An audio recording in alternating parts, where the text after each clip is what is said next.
So let's start. आज हम लोग बात करने वाले हैं वेस्ट हीट रिकवरी की। ठीक है, तो ये वेस्ट हीट रिकवरी होता क्या है, जैसे कि चैप्टर का नाम ही हम लोग देख रहे हैं, वेस्ट हीट रिकवरी एंड को जनरेशन। ठीक, तो इन दोनों टॉपिक को क्लियर करते हैं। वेस्ट हीट रिकवरी क्या होता है, मतलब कि इसमें हम लोग रिकवर करने वाले हैं जो वेस्ट हीट हो रही है। ठीक है, और रिकवर यानी कि हम लोग उसको बचाने वाले, किस तरह से हम लोग जो वेस्ट हीट जा रही है, यानी कि हीट तो यूज़फुल चीज़ है लेकिन वो वेस्ट जा रही है, तो उस वेस्ट को बचा के हम लोग को यूज़ करना है अब यहाँ पे।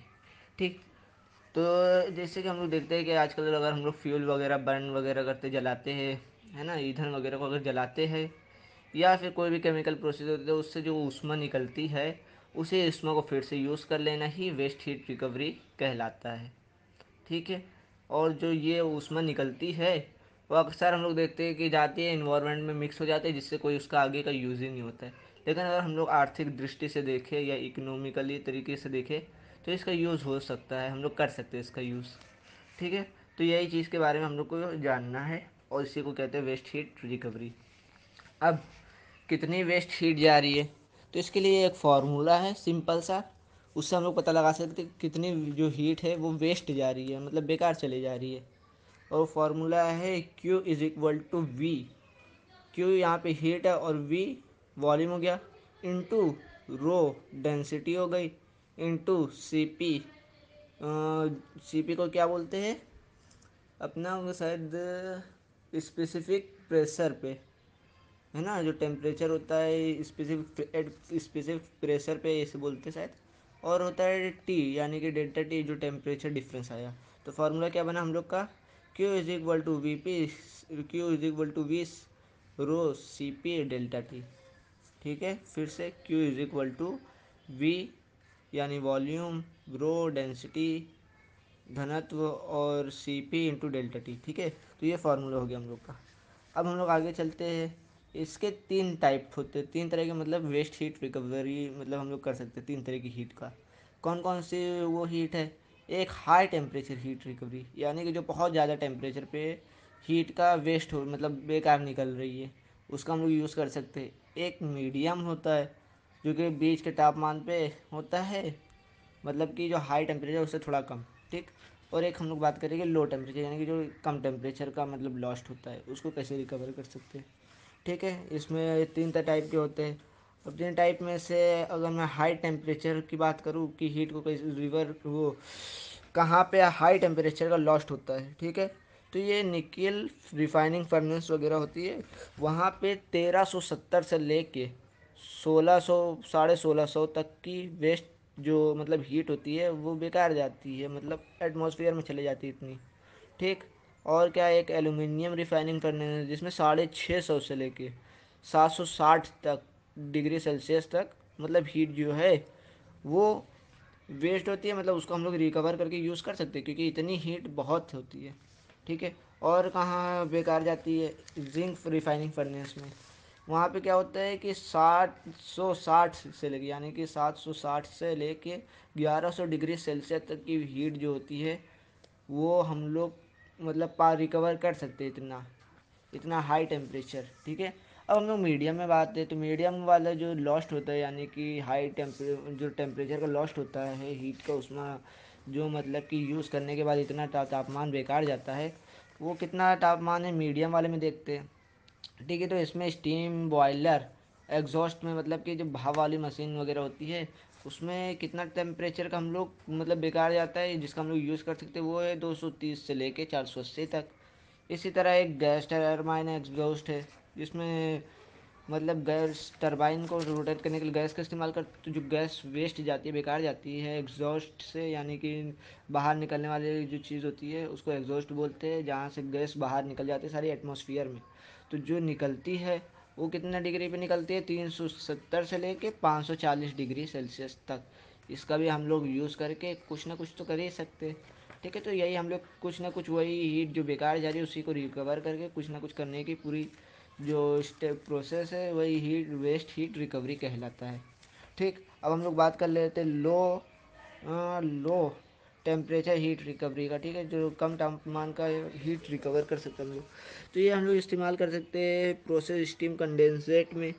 जिसमें 55 डिग्री से लेकर 88 डिग्री सेल्सियस तक हम लोग मतलब यूज़ कर सकते हो। और उसके बाद बियरिंग वगैरह, जैसे पंखे वगैरह हो गया, बियरिंग कई जगह लगती भी वगैरह है ना, तो उसमें हम लोग 32 से लेकर 88 डिग्री तक का इस्तेमाल किया जा सकता है। और कहाँ वेल्डिंग मशीन हो गई, उसमें 32 से लेकर 88 डिग्री सेल्सियस तक भी कर सकते हैं, ठीक। और कहाँ एयर कंप्रेशर में, ठीक है, इसमें भी 27 से लेकर 50 डिग्री तक हम लोग कर सकते हैं यूज़, ठीक है। तो अगर हम लोग को मान लो एग्ज़ाम में आता है तो बस हम लोग को पहले कुछ जो मैंने अभी बताया वो डिफिनेशन बता देना है कि हाँ मतलब कि जो भी फ्यूल वेस्ट हो रहा है उसको यूज़ करके हम लोग मतलब यूज़ कर सकते हैं। क्योंकि बाकी जो निकल रहा है, वेस्ट हो जा रहा है हीट, वो सब इन्वायरमेंट में मिक्स होके कुछ मतलब यूज़फुल ही नहीं रहता, कुछ काम ही का नहीं, हवा में चला गया ख़त्म। लेकिन हम लोग उसका यूज़ कर सकते हैं आर्थिक दृष्टि से अगर देखें तो। और बाकी ये तीनों पॉइंट लिख देंगे, ठीक। अब हम लोग बात कर लेते हैं क्या क्या एडवांटेज है इसके, ठीक है, क्या क्या फ़ायदे हैं। वेस्ट हीट जा रही थी, जो बेकार उसमें जा रही थी, उसका इस्तेमाल कर ले अगर हम लोग, तो हम लोग को क्या क्या फ़ायदा होगा। पहला, कि जो रिकवरी सिस्टम होता है उसकी क्षमता बढ़ जाएगी, ठीक है। जो रिकवरी हम लोग कर रहे हैं, जिससे वहाँ की क्षमता, जिस चीज़ का हम लोग जहाँ पे रिकवर कर रहे हैं उसकी पहले क्षमता बढ़ जाएगी। दूसरा क्या, कि हम लोग जानते हैं कि फ्यूल वगैरह जो ज़्यादा लग रहा था, कि हाँ इतना ज़्यादा डालते जा रहे हैं और ज़्यादा मतलब वेस्ट भी जा रहा है बेकार, तो वेस्ट का अगर हम लोग यूज़ करें तो ये जो फ्यूल है जाहिर सी बात है कम ही इस्तेमाल करना पड़ेगा हम लोग को। और उसमें कम फ्यूल अगर होगा तो लागत भी कम लगेगी, पैसा भी कम लगेगा, ठीक है। तीसरा पॉइंट अगर बात करें हम लोग तो समय भी घट रहा है, ठीक है। जितना डाले उसके बाद फिर और रिफ्यूल डालना, फिर उसके बाद डालना, तो काफ़ी इसमें टाइम वगैरह भी लॉस्ट हम लोग का बच रहा है, मतलब टाइम लॉस्ट होने से बच रहा है, ठीक है। और क्या हो रहा है कि हाँ ज़्यादा फ्यूल अगर हम लोग बर्न कर रहे हैं मान लो, ठीक है, तो ज़्यादा पॉल्यूशन भी होगा, ठीक है। तो इससे ना वातावरण में जो पॉल्यूशन हो रहा है उसमें भी कमी आएगी। तो काफ़ी इसके फ़ायदे हैं, ठीक है। और क्या क्या फ़ायदे हो सकता है कि इसमें अगर हम लोग मतलब कम फ्यूल यूज़ करेंगे, जिससे जो निकलेगी उसी का फिर से रीयूज़ कर लेंगे, है ना। जो बेकार उसमें निकलेगी उसका फिर से इस्तेमाल कर लेंगे। तो इससे इंस्ट्रूमेंट का जो शेप होता है या आकार होता है, आकार में भी कमी आएगी थोड़ी। जो बड़ा बड़े की जगह छोटा इंस्ट्रूमेंट का भी हम लोग यहाँ पे इस्तेमाल कर सकते हैं, और उसकी संख्या में भी थोड़ी कमी आएगी। अगला पॉइंट बात करें हम लोग, तो जो टोटल फ्यूल हम लोग इस्तेमाल करें, टोटल ईंधन जितना ज़्यादा ईंधन सबसे मतलब पूरा ईंधन जितना इस्तेमाल करें उसमें थोड़ी सी कमी आएगी। और स्टाफ वगैरह मतलब कि लाने के लिए ज़्यादा अगर लाएंगे मान लो फ्यूल, तो ज़्यादा वो सब मतलब कि ज़्यादा स्टाफ लगे मान लो अगर, ठीक है, मानो मत, हाँ। और क्या है ये सब मतलब इसमें भी कमी आएगी, और अन्य खर्चों वगैरह है उसमें भी काफ़ी कमी आएगी। मतलब कि काफ़ी फ़ायदा भी हम लोग को हो रहा है। इस तरह अगर हम लोग देख रहे हैं तो हम लोग को अक्सर रीयूज़ कर लेना चाहिए हीट को। जैसे अगर एक छोटा सा एग्जांपल दे दे रहा हूँ लास्ट में, ठीक है। ये क्या है कि अगर मान लो तुमने तावे पे कुछ बनाया, ठीक है, तावे पे हम लोग क्या बनाते, मान लो रोटी पे तुमने बनाया, ठीक। अब रोटी तुमने बना लिया, अब तावा बाद में तुमने रोटी पूरा बन गई हटा दिया, तो तावा तुम देखते हो कि काफ़ी गर्म हो जाता है, गर्म रहता है उस टाइम पे, ठीक है। अब उस तावे पे तुम कुछ भी मान लो, अगर तुम अकेले हो घर पे, ठीक, अकेले तुमने रोटी बनाई 3 4, उसके बाद तावा पूरा पूरा ऐसे ही बची है, मतलब हीट उसमें काफ़ी है, ठीक। अब क्योंकि तुम अकेले हो तो चावल भी तुम कम खाओगे, तो चावल के लिए अलग से गर्म ना करके तुम ये भी काम कर सकते हो कि उसी में रख दिए चावल और उसी तावे पे मतलब चला लो, तो उससे जो हीट उसमें की है, या फिर तुम उस पर चावल रख के उसको ढक दो, तो चावल भी गर्म हो जाएगा। इससे तुम्हारा जितना फ़ायदा हो गया, काफ़ी फ़ायदे होने वाले हैं, तुम खुद ही अपने से गिन सकते हो। जैसे कि गैस की बचत हुई तुम्हारी, चावल के लिए अलग से नहीं करना पड़ा, ठीक है। और क्या क्या, गैस की बचत तो पैसे की बचत, मतलब ऐसे ऐसे करके जितना पॉइंट अभी बताया हो, पॉल्यूशन की बचत हो गई, और क्या समय भी कम लगा, वरना फिर से तुमको जलाना पड़ता, फिर से वो जिसमें तुमने सामान रखा है उस वो गर्म होता, फिर चावल गर्म होता। तो ऐसा अगर देखा जाए तो काफ़ी चीज़ की बचत हो रही है। तो वही बात हम लोग वेस्ट हीट रिकवरी में बात कर रहे हैं, ठीक है। अब हम लोग इसके इंस्ट्रूमेंट के बारे में बात कर लेते हैं। ज़्यादा नहीं, बस खाली 4 पॉइंट बताऊंगा। पहले एक जो इंस्ट्रूमेंट हम लोग इस्तेमाल करते हैं वेस्ट हीट को रिकवर करने के लिए, वो है मेटेलिक रिकपरेटर, ठीक है, मेटेलिक रिक्यूपरेटर। सेकेंड है हीट एक्सचेंजर। थर्ड है इकोनोमाइज़र। और चौथा है बॉयलर, ठीक है। तो हम लोग ने देखा होगा पहले वाले, जब हम लोग इससे प्रीवियस वाले जाए सेमेस्टर में, तो उसमें हम लोग क्या बोलते थर्मोडायनेमिक्स पढ़े थे, ठीक है। तो उसी में इकोनोमाइज़र का हम लोग ने देखा था कि किस तरह वापस से यूज़ हो जा रहा है हीट का, ठीक है। हीट एक्सचेंजर का किस तरह से यूज़ कर रहे हैं हम लोग, हीट एक्सचेंजर का तो फिलहाल अभी भी है, ये वाले सेमेस्टर में हम लोग देखेंगे। ठीक है, आगे किस तरह से हीट एक्सचेंजर काम कर रहा है। ठीक है, तो ये 4 इंस्ट्रूमेंट अभी हमने बताया कि metallic, recuperator, heat exchanger, economiser और बॉयलर। ठीक, ये हो गए इंस्ट्रूमेंट। तो ये हो गया हम लोग का पहला पॉइंट क्लियर पूरा कि वेस्ट हीट रिकवरी क्या होती है। अब हम लोग बात करेंगे कोजनरेशन पर। अब हम लोग फटाक से आगे की बात कर लेते हैं। ठीक है, अब हम लोग देखने जा रहे हैं कि क्या कोजनरेशन क्या होता है। ठीक, तो कोजनरेशन नाम से हम लोग को पता है कि स्वतः मतलब जनरेट करना, यानी खुद ही से जनरेट कर लेना। यानी कि जहाँ पे हम लोग मतलब कि जो वेस्ट हीट जा रही थी, तो इससे पहले हम लोग ने क्या पढ़ा था, वेस्ट हीट रिकवरी। ठीक, तो उसमें हम लोग खुद से रिकवर कर रहे थे, लेकिन अब जहाँ पे हम लोग जो को जनरेशन पढ़ रहे हैं उसमें अपने से वो अपने आप को जनरेट करके अपने आप से ही हीट को समझ लो रिकवर कर ले रहा है। ठीक है, तो बस सिंपल से यही जानो कि मतलब खुद ही से हीट को मतलब अपने अपने आप को यूज़ कर लेना। ठीक है, जहाँ पे मतलब कि वो अगर बेकार जाने वाला हो तो बेकार ना जाके खुद ही से ही अपने आप को यूज़ कर रहा है। ठीक, इसको अभी मैं समझाने वाला हूँ थोड़ा एक फिगर से। ठीक है, तो उसको देख के समझा जाए। और इसमें क्या होता है कि जो को जनरेशन होता है वो कॉम्बिनेशन होता है किसका, हीट और पावर का। ठीक है, यानी कि हम लोग जो को जनरेशन करते हैं इसको एक और नाम ये भी कह सकते हैं कि ये कॉम्बिनेशन होता है हीट और पावर का। यानी कि और अगर हम लोग और आगे चले देखें तो इसमें क्या होता है कि दो या दो से अधिक पावर को हम लोग ने चेंज कर करके उसका यूज़ कर रहे हैं हम लोग। यानी कि मान लो अगर हीट निकली तो हीट से हम लोग ने पावर जनरेट किया, फिर पावर से फिर मतलब जो हीट है मतलब हीट और पावर का ऐसे एक्सचेंज कर करके हम लोग इसका यूज़ वगैरह कर सकते हैं। इसका करने से क्या होगा कि हाँ, जो वेस्ट है वो खुद ही से अगर यूज़ में आ जाए तो इससे बढ़िया की बात क्या है कि मान लो जो वेस्ट हम लोग जा रहे हैं बेकार, उसके अंदर कुछ तो एनर्जी है, लेकिन जो कुछ एनर्जी वो अपने से आप ही उसको मतलब यूज़ कर ले।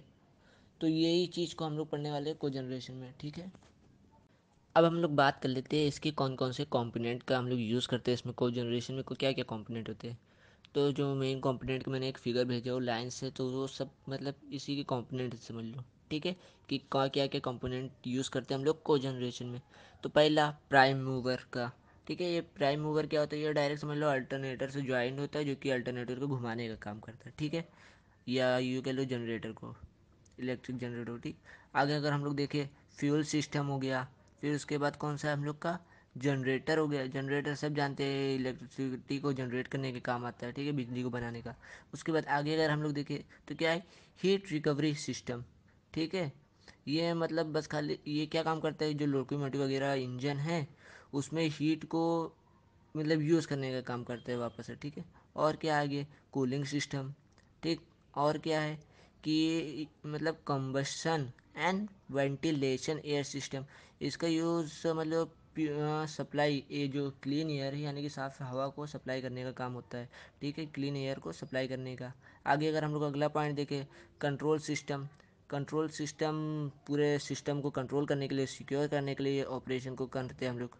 ठीक है, तो यानी कि पूरे प्रोसेस को जो कंट्रोल करता है वो कंट्रोल सिस्टम की हम लोग का ये भी एक कंपोनेंट है कोजनरेशन का। ठीक, और क्या है इंक्लोज़र। इंक्लोज़र का क्या यूज़ है, ये मतलब कि प्रोटेक्शन के लिए यूज़ किया जाता है। इंजन का हो गया या मशीन की पार्ट्स का हो गया, या जो मतलब आवाज़ निकलती है, नॉइज़ पोल्यूशन जो होता है उसको कम करने का काम करता है। ठीक है, तो ये सारे पॉइंट हम लोग बस खाली एक फिगर बना के बस ऐसे लिख सकते हैं। ठीक है, तो ये हो गया हम लोग का कंपोनेंट ऑफ कोजनरेशन।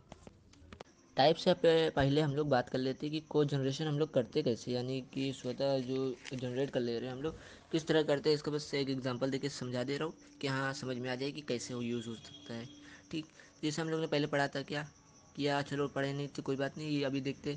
फ्यूल का हम लोग यूज़ करते हैं, मान लो बॉयलर है। ठीक है, बॉयलर से हम लोग भाप बना रहे हैं, भाप का इस्तेमाल करके हम लोग टरबाइन को नचा रहे हैं। ठीक है, अब हम लोग क्या काम कर रहे हैं, पहले जो फ्यूल लगाए। ठीक है, फ्यूल को हम लोग ने जलाया यानी ईंधन को जलाए, जिससे बॉयलर में जो रखा था पानी वो भाप बना। पानी अगर भाप बना तो उसके बाद वो जो भाप है वो ऊपर गई, ऊपर जाकर टरबाइन को मतलब खूब कुछ ज़्यादा ही प्रेशर में, काफ़ी प्रेशर और काफ़ी टेम्परेचर होता था उसमें, मतलब बहुत ज़्यादा वो हो जाता है समझ लो टेम्परेचर उसमें। अगर मैंने सुना हो कि अगर उसमें खाली उंगली भी अगर हम लोग रखे और निकाल दे, इतना टेम्परेचर उंगली गायब हो जाएगी तुरंत सिर्फ रखने पे भाप पे। ठीक है, इतना ज़्यादा मतलब एनर्जी होती है उस भाप में। ठीक है, तो वो जाता है टरबाइन पे, टरबाइन को मतलब रोटेट करना स्टार्ट करता है। अब उसके बाद या तो हम लोग क्या काम करें कि छोड़ दिए उसके, मान लो छोड़ दिए, ठीक है, जो भाप लड़ा टरबाइन से, टरबाइन रोटेट किया, उसके बाद जो भाप थी वो बाहर निकल गई, ठीक। बाहर निकलने से क्या हो गया कि उसके अंदर जो मतलब लड़ने के बाद जो एनर्जी बची थी सारी की सारी वेस्ट हो रही है, क्योंकि एटमॉस्फेयर में चले गई ऊपर, अब उसका तो कोई यूज़ नहीं कर सकते। लेकिन यहाँ पे हम लोग ने क्या काम कर लिया कि एक लगा लिया थर्मल एनर्जी, यानी एक प्रोसेस लगा दिया बीच में, जिससे जो भाप ऊपर लड़ के जो वापस एक आ जाए पाइप के ज़रिए से बॉयलर में, क्योंकि उसके अंदर कुछ एनर्जी है, फिर वही एनर्जी तो उतनी है ही, और बाकी फ्यूल से जो बॉयलर में दी जा रही है एनर्जी, यानी कि जला के जो बॉयलर में भाप और बनाई जा रही है, यानी कि कुछ एनर्जी हीट की बॉयलर में आए, जिसके वजह से हम लोग को कम फ्यूल यूज़ करना पड़ेगा और बॉयलर और जल्दी से गर्म हो जाएगा, ठीक है। तो इसी तरह से हम लोग इसका यूज़ करेंगे, फिर उसके बाद फिर भाप बन के लड़ी वापस ऐसे घूम के फिर वापस प्रोसेस वहाँ पे आ गई। तो इसी तरह की प्रोसेस को हम लोग क्या बोलते हैं कि को जनरेशन, ठीक है। अब हम लोग यही वाला जो अभी मैंने ऑडियो भेजा इसी को पॉइंट को पकड़ के बॉटमिंग साइकिल को समझते हैं, ठीक है। बॉटमिंग साइकिल में क्या होता है, कुछ इसी तरह से होता है कि पहले हम लोग मतलब जो फ्यूल था उसको बर्न करें, ठीक है, जलाने से भाप बनी, यानी कि पहले जो एनर्जी होती है हम लोग ने बहुत ही ज़्यादा टेम्परेचर और बहुत ही ज़्यादा प्रेशर की एक जो भाप बनानी मान लो, ठीक है। उसी भाप पहले हम लोग क्या करते हैं कि काफ़ी ज़्यादा टेम्परेचर और प्रेशर वाली एक भाप बनाते, फिर क्या करते उसी को अगर हम लोग ने लेके गए टरबाइन पे, टरबाइन से रोटेट कर दिया उसको, वो टरबाइन रोटेट करने लगा, फिर अब वही वाला जो रोटेट किया उसके बाद जो भाप निकली आगे से, उसी का हम लोग फिर से स्टीम बॉयलर में ला के फिर से भाप टरबाइन को मतलब एनर्जी प्रोड्यूस करने के लिए, यानी कि भाप को फिर से हम लोग उसी भाप को इस्तेमाल कर रहे हैं, थोड़ी सी और हल्का सा एनर्जी दे रहे हैं, फिर वो उतने ही टेम्परेचर और प्रेशर पे आ जा रही है, जिससे टरबाइन फिर से रोटेट करने लग रहा है और टरबाइन क्या कर रहा है एनर्जी प्रोड्यूस करने का काम कर रहा है, ठीक है। तो ये भी समझ लो बॉटमिंग साइकिल जो अभी मैंने एक फिगर भेजा हो और ऑडियो भेजा हो, ठीक उसी की तरह काम कर रहा है, ठीक है। कि हाई प्रेशर और टेम्परेचर इसमें पहले होता है, जिसके बाद उसको फिर से उसी का इस्तेमाल करके मतलब उसका इस्तेमाल करके टरबाइन रोटेट किया गया, फिर जो एनर्जी बची उसी को वापस ला के फिर से उसी का यूज़ करके फिर से हम लोग ने टरबाइन रोटेट किया, मतलब कि इसमें फिर जो फ़ायदे है वो तो आप लोग जानते हैं, कम ईंधन लगता है, समय कम लगता है, टाइम कम लगता है, वगैरह वगैरह, ठीक। अब हम लोग देखते हैं टॉपिंग साइकिल क्या होती है, ठीक है। टॉपिंग साइकिल उसके बाद फिर उसके 4 पॉइंट को देखते हैं, 4 टाइप को, ठीक है। टॉपिंग साइकिल में क्या होता है कि टॉपिंग साइकिल में पहले हम लोग जो ईंधन का इस्तेमाल करते हैं वो करते हैं हम लोग एनर्जी को प्रोड्यूस करने के लिए, या ये कह लो पावर को जनरेट करने के लिए, ठीक है। फिर उसी का इस्तेमाल हम लोग करते हैं मैकेनिकल एनर्जी प्रोडक्शन के लिए, ठीक है, यानी कि यांत्रिक ऊर्जा को उत्पादन करने के लिए इस्तेमाल करते हैं। तो अगर पॉइंट आएगा तो सीधे पॉइंट हम लोग को पहले ये लिखना है कि सबसे पहले हम लोग ने ईंधन का इस्तेमाल किया जनरेट करने के लिए पावर को, यानी कि पावर को उत्पादन करने के लिए, ठीक है, शक्ति उत्पन्न करने के लिए। फिर उसके बाद क्या कर दिया उसी का यूज़ कर लिया हम लोग ने थर्मल एनर्जी, यानी कि मैकेनिकल या एनर्जी, मैकेनिकल एनर्जी कह लो, ठीक, मैकेनिकल एनर्जी में। अब ये हो गया टॉपिंग साइकिल क्या होता है, ठीक है। अब हम लोग इसको 4 टाइप के बारे में देख लेते हैं। बेसिकली 4 टाइप होते हैं इसके। Combined cycle, CHP plant, steam turbine, CHP plant, internal combustion engine, उसके बाद गैस टरबाइन, ठीक है। तो पहला पॉइंट हम लोग अगर देखते हैं कंबाइंड साइकिल CHP प्लांट। अब ये CHP का क्या मतलब है, CHP मतलब वही है कंबाइंड हीट एंड पावर, ठीक है। जो हम लोग हीट और पावर को कंबाइनली यहाँ पे यूज़ कर रहे हैं ना, क्योंकि हीट और पावर, हीट का यूज़ कर रहे हैं पावर के लिए, फिर पावर के बाद जो हीट बच रही है पावर को यूज़ कर लिए हीट में, फिर हीट जो बच रही है उसी का यूज़ करके फिर से हम लोग ने पावर बना रहे हैं, ठीक। तो हीट और पावर का एक्सचेंज हो रहा है, जैसे कि मैंने एक पहले फ़ोटो भी भेजा हो कोजनरेशन की डिफिनेशन वाली एक हिंदी में, उसको पढ़ के भी थोड़ा बहुत समझ सकते हैं, ठीक है। अब इसमें क्या होता है कि मेनली इसमें यही काम है कि जो अभी मैंने बताया कि इसका यूज़ वो करते हैं हम लोग combined cycle CHP plant. Combined cycle CHP plant का हम लोग यूज़ क्यों कर रहे हैं कि हम लोग स्टीम जो है स्टीम को जनरेट करने के लिए, भाप को बनाने के लिए, और भाप को बना के हम लोग ने स्टीम यानी कि जो टरबाइन है स्टीम टरबाइन उसको रोटेट करने के लिए, जिससे हम लोग पावर इलेक्ट्रिसिटी जनरेट करें, है ना। तो इसके लिए हम लोग ने CHP का यूज़ कर लिया। अब स्टीम टरबाइन CHP प्लांट क्या होता है, स्टीम टरबाइन CHP प्लांट में भी हम लोग इलेक्ट्रिसिटी को जनरेट, मेन काम हम लोग का यहाँ पे क्या हो रहा है सब जगह से इलेक्ट्रिसिटी को हम लोग जनरेट करने का काम कर रहे हैं, ठीक है। तो वही प्रोसेस को देख के बस खाली ये समझ लो इलेक्ट्रिसिटी को हम लोग जनरेट करने के लिए यूज़ कर रहे हैं, ठीक। इसमें क्या होता है कि इलेक्ट्रिसिटी को जनरेट कर रहे हैं और क्या प्रोसेस वेपर बना रहे हैं हम लोग, किसके ज़रिए से, कोयले को जला के, या हम लोग कोई भी फ्यूल ले सकते हैं जिससे हाई मतलब कि प्रेशर वाला, हाई फोर्स वाला एक भाप तैयार होती है। फिर वही भाप जाती है टरबाइन पे, टरबाइन को रोटेट करती हुई फिर एग्जॉस्ट होती है ना, लो फोर्स के साथ, यानी कि कम दाब के, कम बल के साथ। ठीक है, फिर उसके बाद हम लोग स्टीम को फिर से वही प्रोसेस। ठीक, तो कुल मिला के यही बात आ रही है हर जगह। और अगर हम लोग इंटरनल कंबशन इंजन, फिर उसके बाद है इंटरनल कंबशन इंजन। ठीक है, उसके बाद क्या है, गैस टरबाइन। गैस टरबाइन में भी यही काम होता है कि हाँ, जनरेट करने के लिए इलेक्ट्रिसिटी को इस्तेमाल करते हैं हम लोग। क्या काम करते हैं, वही टरबाइन को मतलब कि एनर्जी, भाप की ऊर्जा देते हैं, या गैस की एनर्जी देते हैं। उसके बाद उससे जो टरबाइन है रोटेट करता है। फिर उसके बाद जो गैस वेस्ट जाती है उसी का हम लोग यूज़ करके, यानी कि पावर को हम लोग जनरेट कर रहे हैं, यानी कि हीट को है फिर से रिकवर कर ले रहे हैं बॉयलर में वापस ला के, फिर हम लोग वही का यूज़ कर ले रहे हैं। मतलब कुल मिला के बस वही काम हो रहा है हर जगह। यही पॉइंट में मुझे समझ में आ रहा है कि हाँ, यही मेन काम है कि जो हम लोग ने अभी, मैंने एक फ़ोटो भेजा था क्या, फ्यूल और बॉयलर वाली, जिसको मैंने अपने पेन से लिखा हो। ठीक है, तो उसमें क्या देखा है हमने, फ्यूल को बर्न किया गया, फिर उसके बाद बॉयलर से भाप बनी, भाप जो बनी हाई प्रेशर और हाई टेम्परेचर पे, फिर उसके बाद टरबाइन से लड़ी, उसके बाद टरबाइन पे लड़ने के बाद क्या हुआ कि लो प्रेशर और लो टेम्परेचर की भाप वापस मिली हम लोग को। ठीक है, फिर वही भाप को हम लोग ने फिर से यूज़ कर लिया, क्योंकि उसमें कुछ एनर्जी थी, उसी एनर्जी को यूज़ करके हम लोग ने फिर से वही प्रोसेस को दोहरा दिया।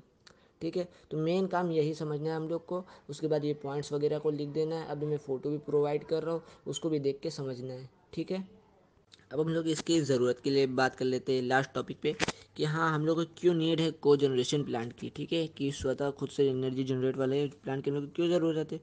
पहला, कि मैन्युफैक्चरिंग प्राइस को कम करने के लिए, यानी कि जो हम लोग को पैसा लग रहा है, लागत लग रही है, उसको कम करने के लिए। ठीक है, अगला पॉइंट अगर हम लोग देखें तो प्लांट की इफ़िशियंसी बढ़ाने के लिए, क्योंकि हम लोग एनर्जी, मैक्सिमम एनर्जी का यूज़ कर पाएंगे इस तरह से, जिसकी वजह से प्लांट की जो इफ़िशियंसी यानी कि दक्षता है वो भी बढ़ जाएगी।